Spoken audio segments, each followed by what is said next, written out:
Opisyal lang nagpaalam sa Star Magic ang dating Pinoy Big Brother 8 housemate na si Aljon Mendoza matapos ang 7 taong pananatili sa nasabing talent management na naging tahanan niya mula ng pasukin ng showbiz.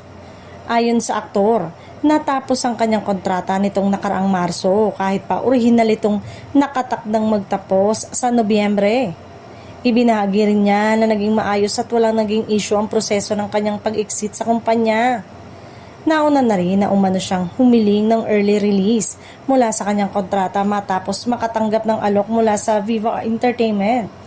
Gayunpaman, hindi ito agad na pagbigyan noong mga panahong yon kaya kinailangan niyang hintayin ng formal na pagtatapos ng kanyang kontrata. Sa paglipas ng panahon, tuluyan na rin nagbukas ang oportunidad para sa kanyang paglipat at nakatakda na siyang maging bahagi ng Viva Entertainment kung saan inaasahang mas lalawak pa ang kanyang mga proyekto at exposure sa industriya.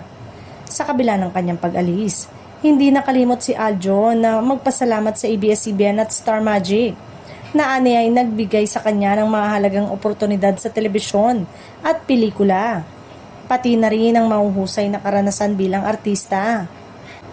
Sa ngayon, nakatutok si Aljon sa panibagong yugto ng kanyang karera sa ilalim ng Viva Entertainment habang ipinagpapatuloy din ang kanyang pag-aaral sa kolehiyo. Umaasa ang aktor na mas mapapaigting pa niya ang kanyang kakayanan at maipakita ang kanyang buong potensyal sa mga darating na proyekto.